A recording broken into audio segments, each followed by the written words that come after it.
Right 5 రాష్ట్రాల ఎన్నికల్లో BJP హవా కొనసాగుతోంది. పశ్చిమ బెంగాల్, అస్సాం, పుదుచ్చేరిలో అధికారం దిశగా అడుగులు వేస్తుండగా తమిళనాడులో అన్నా డీఎంకేతో కలిసి రెండో స్థానంలో కొనసాగుతోంది.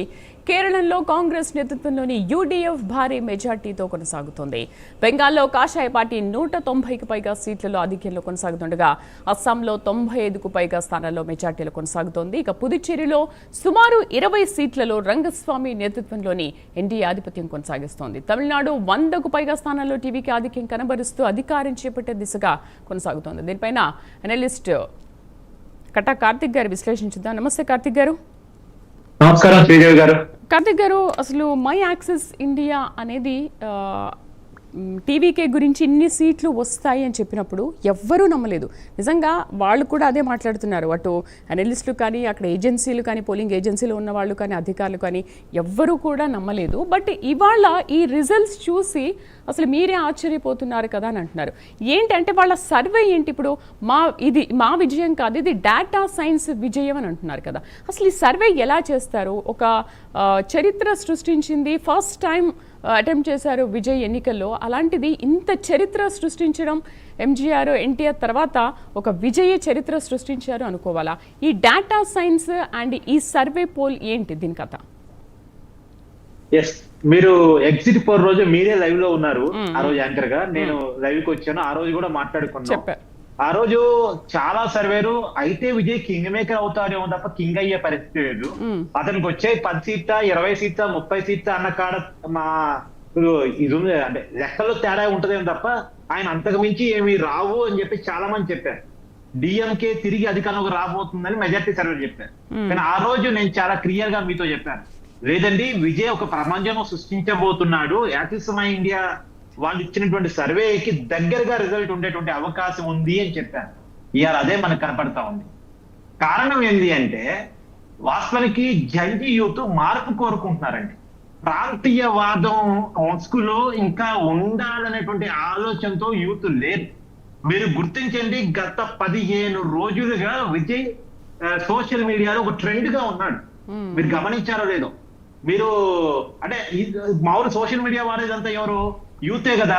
అంటే యూత్ విజయ్ ట్రెండ్ లో పెట్టారు. మామూలుగా ప్రీ పోల్ సర్వేలేమో మొత్తం డిఎంకే గెలుస్తుందని చెప్పారు. కానీ యూత్ మాత్రం సోషల్ మీడియా ద్వారా మౌత్ టాక్ క్రియేట్ చేశారు. విజయ్కి ఓటేయాలి, విజయ్ గెలిపించుకోవాలి. రాజకీయాల్లో ఎంతసేపు ద్రవిడవాదం సెంటిమెంట్ తోటి ఈ డిఎంకే అన్నాడీఎంకే తమిళనాడుని నాశనం చేస్తున్నాయి, పథకాల మీద ఆధారపడే పరిస్థితుల్లోకి ప్రజల్ని నెట్టేస్తున్నాయి అనే దాంట్లో నుంచి యూత్ కున్న గొప్పతనం ఏంటంటే అండి, వాళ్ళు ఓటేయగలరు, వాళ్ళ కుటుంబాన్ని కన్విన్స్ చేయగలరు. ఒక విషయాన్ని సోషల్ మీడియా ద్వారా కన్వే చేయగలరు, వాళ్ళ కుటుంబాన్ని కన్విన్స్ చేయగలరు, మొత్తానికి మార్పు తీసుకురాగలరు. ఇవాళ బెంగాల్లో మమత ఓడిపోవటానికైనా కారణం యూతే, ఈ తమిళనాడులో విజయ్ గెలవటానికైనా కారణం యూతే. ప్రధానంగా జంజీ యూత్ ఒకప్పుడులాగా ఒక మోస పద్ధతిలో ఒక సెంటిమెంట్ కు లొంగి దాంట్లో బతికే పరిస్థితులు లేరు. వాళ్ళకి అభివృద్ధి కావాలి, వాళ్ళకి ఉద్యోగాలు కావాలి, వాళ్ళకి అవకాశాలు కల్పించే నాయకుడు కావాలి, మార్పు కావాలి, సామాన్యుడు కూడా రాజకీయాల్లో మాట్లాడగలిగేటువంటి పరిస్థితులు కావాలి. కానీ ఇప్పుడున్న సాంప్రదాయ పార్టీలు అందుకు భిన్నంగా ఉన్నాయి. ఇప్పుడు డిఎంకే అన్నా డిఎంకే పరిపాలనలో కొన్ని దశాబ్దాలుగా తమిళనాడు బంధంలో ఇరుక్కొని పోయి ఉంది అనేటువంటిది జంజీ యూత్ యొక్క బాధ. ఎంతసేపటికి వాళ్ళే రాజకీయాలు లేదా వాళ్ళ కుమారుడు రాజకీయాలు, సామాన్యుడికి రాజకీయాల్లోకి వద్దా? ఇప్పుడు విజయ్ ఏం చేశాడు? దాన్ని గుర్తించాడు. అందుకనే తన కారు డ్రైవర్ కొడుకు సీట్ ఇచ్చాడు. ఇలా అంటే ప్రజలు ఒక మార్పు, ప్రజలు ఏమనుకుంటున్నారో గమనించాడు. ఆ గమనించిన దాన్ని తెలుసుకొని మార్పులో చూపించాడు.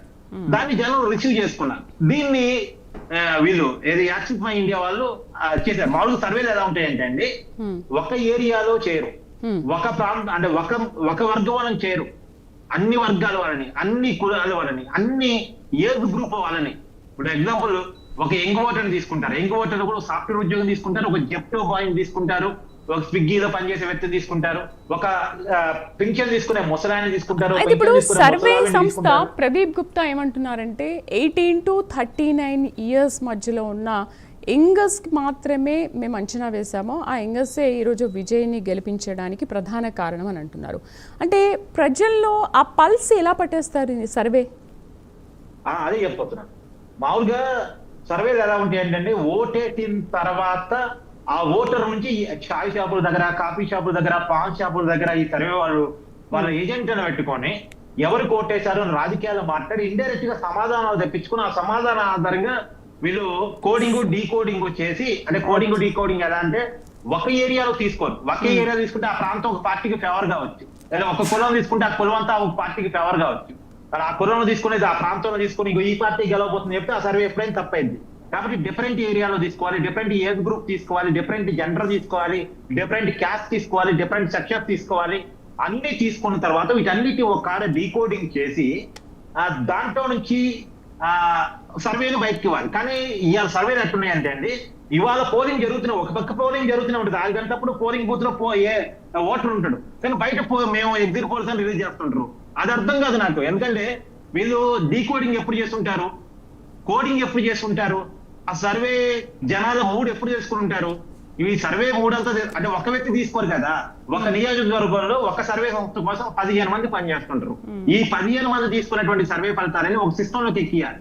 సిస్టమ్ లోకి ఎక్కించిన తర్వాత వీళ్ళు ఒక్కొక్కరు ఏ ఏరియాలు తీసుకున్నారు, ఎన్ని శాంపిల్ తీసుకున్నారు, ఈ శాంపిల్స్ లో ఏ ఏజ్ గ్రూప్ వాళ్ళు ఎంతమంది ఉన్నారు, మహిళలు ఎంతమంది, పురుషులు ఎంతమంది, దీంట్లో కార్మికులు ఎంతమంది, ఖర్చుకులు ఎంతమంది, ఉద్యోగులు ఎంతమంది, ప్రైవేట్ ఉద్యోగులు ఎంతమంది, గవర్నమెంట్ ఉద్యోగులు ఎంతమంది, ఇవన్నీ డివైడ్ చేసి మళ్ళీ వీటన్నిటిని డీకోడింగ్ చేసి అప్పుడు సర్వే ఫలితాలు ఇవ్వాలి. వీటన్నిటిని టైం పట్టింది.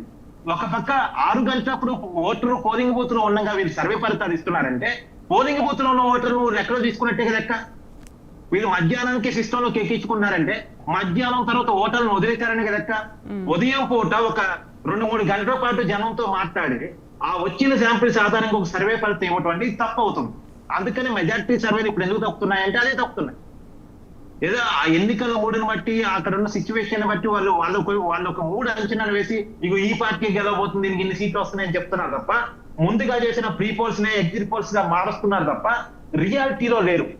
ప్రీ పోల్ లో డిఎంకే గెలవబోతుంది అన్న సర్వే కరెక్టే, కానీ ఒక్క చివరి వారం రోజుల్లో యూత్ ప్రపంచం యూత్ తీసుకొచ్చినటువంటి ఏది కమ్యూనికేషన్ సోషల్ మీడియా ద్వారా తీసుకొచ్చినటువంటి మౌత్ టాక్ ఏదైతే అవుతుందో దాన్ని గమనించడంలో సర్వే సంస్థలు ఫెయిల్ అయ్యాయి. దాన్ని యాక్సిస్ మై ఇండియా వాళ్ళు ఒడిసి పట్టుకున్నారు. వాళ్ళు సోషల్ మీడియా, నేను అనుకున్నాం సోషల్ మీడియా ట్రెండ్ బాగా పట్టుకున్నారు, యూత్ తో బాగా ఇంటరాక్ట్ అయ్యారు. ఆ యూత్ చెప్పిన మాటల ఆధారంగా వాళ్ళు ఒక అంచనాకు వచ్చి ఇచ్చారని నేను అనుకుంటున్నాను. అంటే ఒక రకంగా ఇప్పుడు సర్వే సంస్థ కూడా విజయ్ గెలుపుకి కారణమైంది అనుకోవాలా? ఆ సర్వే ఇచ్చింది ఎన్నికలు అయిపోయిన తర్వాత, ఎన్నికల ముందు వాళ్ళని ప్రీ పోల్ ఇచ్చినట్టు నేను చూద్దాం. అది అయిపోయిన తర్వాత ఎగ్జిట్ పోల్ గా ఇచ్చింది, దాని తర్వాత విజయ్ గెలుపు అదేం కారణం అవుతుంది? విజయ్ గెలుస్తాడు అన్న విషయాన్ని వాళ్ళు గమనించగలిగారు, అంతవరకు నిజం. అంతే తప్ప వాళ్ళ సర్వే వాళ్ళు విజయ్ గెలిచాడు అనుకుంటున్నారు. విజయ్ గెలుపుకి ఒకటే కారణం అండి, మార్పు కావాలనే బలమైన కోరిక వాళ్ళ ప్రజల్లో ఉంది. కానీ ఆ మార్పు ఎవరితో అనేసి వాళ్ళు తెలియని పరిస్థితులు విజయ్ కొత్త రాజకీయ పార్టీ పెట్టాడు. కొన్ని దశాబ్దాలుగా డిఎంకేతో అన్నా డిఎంకేతో జనం విసిగిపోయి ఉన్నారు. రెండోది కొద్దిగా డిఎంకే సనాతనవాదాన్ని బలంగా వ్యతిరేకిస్తూ రావటం, ఒకప్పుడు లాగా ద్రవిడవాదం అంత బలంగా జనం ఉందని నేను అనుకోను. తమిళ భాష సెంటిమెంట్ ఉన్నమాట వస్తుంది తప్ప ద్రవిడవాదం అంటే హిందూ వ్యతిరేకవాదం, బ్రాహ్మణ సనాతన వ్యతిరేకవాదం ఒకప్పుడు లాగా ద్రవిడ ఉద్యమం సాగించిన రోజుల్లో ఉన్నట్టుగా ఇవాళ ఉందని నేను అనుకోను. సనాతన ధర్మం మీద ఉదయనిధి స్టాలిన్ చేసినటువంటి కామెంట్స్ ఆ పార్టీని టూ బ్యాడ్ చేశాయి. మధ్య తరగతి ఓటర్లని డిఎంకే నుంచి వేరు చేశాయి. డిఎంకే హిందూ వ్యతిరేక పార్టీ అనేటువంటి ముద్ర వేశాయి. ఆ టైంలో ఓటేటయ్యారు. అన్నాడీఎంకే వేద్దామంటే అన్నాడీఎంకేలో నాయకుడు లేడు. పళనిస్వామి నాయకుడు పెద్దగా కాదు, అంటే ఆ ఏరియాకి నాయకుడు తప్ప స్టేట్ వైడ్ లీడర్ కాదు. జయలలిత తర్వాత ఆ పార్టీలో వాక్యం వచ్చింది. ఆ పరిస్థితుల్లో నుంచి విజయ్ కనపడ్డాడు, అందులో మార్పు తీసుకొస్తా అన్నాడు. సామాన్యుడు టికెట్ కేటాయించాడు. విజయ్ ప్రచారంలో గొప్పతనం మనం ఒప్పుకోవాల్సిందంటే అండి, 234 సీట్లని తను ప్రకటించాడు. తనకి పొత్తు పెట్టుకుందాను బీజేపీ ఆఫర్ ప్రకటించింది. అప్పట్లో ఐటీ రైట్స్, ఈడీ కేసులు, సిబిఐ కేసులు తొక్కిసరాట ఉక్కరు బిక్కరయ్యాడు విజయ్. ఒకటైనా చివరికి భార్య కేసు వేసింది, భార్య ఆరోపణలు చేసింది. ఈ టైం ఉక్కిరి బిక్కిరి అయితే బీజేపీలో మేము సేఫ్ గార్డ్ ఇస్తాం మాతో రమ్మని అడిగితే విజయ్ పోలే. అక్కడ తమిళనాడు ప్రజలు బాగా కనెక్ట్ అయ్యాడు. మొండిగా ఉన్నాడే, మన భాష కోసం నిలబడ్డాడే, మన ద్రవిడ అంటే తమిళ వాళ్ళు తలదించుకోరు అన్నదాన్ని విజయ్ నిలబెట్టుకున్నాడే అనేది బాగా కనెక్ట్ అయ్యాడు. పైగా 234 మంది అభ్యర్థులు కూడా ఎవరు? డిఎంకే నుంచి సీట్ రాక వచ్చిన వాళ్ళు, అన్నాడీఎంకే నుంచి సీట్ రాక వచ్చిన వాళ్ళు కాదు. ఆల్రెడీ రాజకీయాల్లో తలబండి మేము డబ్బులు పెట్టుకుంటామండి ఎవరు లేరు, అట్లా ఎక్స్పీరియన్స్ పర్సన్స్ కూడా లేరు.